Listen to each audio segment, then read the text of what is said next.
1 kilo মাংস নিয়েছি, দিয়ে দেবো হলদি, দিয়ে দেবো লবণ, দিয়ে দেবো ঝালের, দিয়ে দেবো টমেটোর কুচি, দিয়ে দেবো রসুন বাটা, দিয়ে দেবো আদা বাটা, আদা অনুসারে দিয়ে দেবো সরষের তেল। যে এবার মাখাই নেব। তো দেখতে পাচ্ছ মাখাই নিছি। তা বিনা পেঁয়াজের মাংস রান্না করবো আজকে, পেঁয়াজই দেবো না এতে। দিয়ে দিচ্ছি ধনে, দিয়ে দিচ্ছি জিরে, হালকা লাল লাল করে ভেজে নেবো। তো ভাজা কিন্তু হয়ে গেছে, এবার আমি উঠে নেবো। দেখতে পাচ্ছ ভাজা হয়ে গেছে, এবার আমি শিলনোড়ায় বেটে নেব। এবারে মাংসটা দিয়ে দেবো, দিয়ে দিচ্ছি একটা তেজপাতা।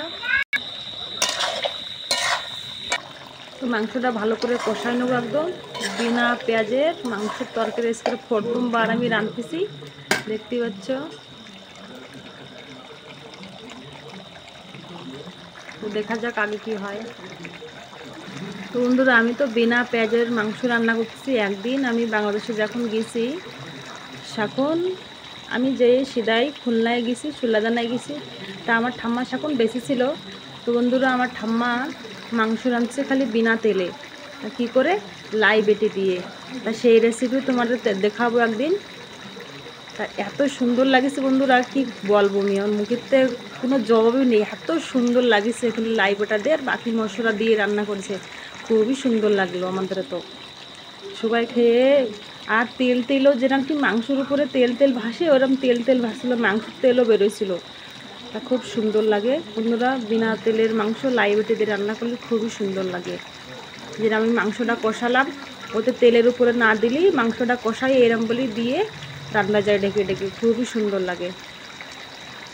তো ভালো করে কষাই নিই মাংসটা। তো বন্ধুরা, মাংসটা কিন্তু কষা নিয়ে গেছে, আর আমি দিয়ে দেবো জল।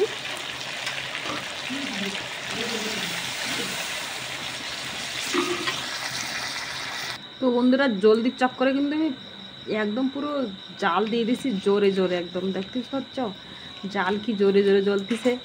আমার বাচ্চারা ঘুমোই পড়বে না রাত্রি, সেজন্য ফটাফট রান্না করতেছি। তা কেডা কেডা কমেন্ট করো যে ফটাফট কেডা কেডা রান্ধে, একটু কমেন্ট করে জানাইও, শেয়ার করো, লাইক করো, সাবস্ক্রাইব বি করিও। দেখতে পাচ্ছ চুলোয় রান্না করতেছি আমি, কি জোরে জোরে জাল জ্বলতেছে চুলোয় একদম। তো এবার একটু ঢেকে দিয়ে দেবো। তা আমি এদিকে তরকারির দিকে হতে লাগুক, আমি এদিকে এই মশলা কটা একটু বেটে নিই ভালো করে সুন্দর করে। তো আমার তরকারি কিন্তু হয়ে গেছে, মাংসের তরকারি। এবার দিয়ে দেবো গরম মশলা, আমি বেটে রেখেছিলাম, এই যে সবটুক দিয়ে দেবো, দিয়ে মিলিয়ে নেবো ভালো করে।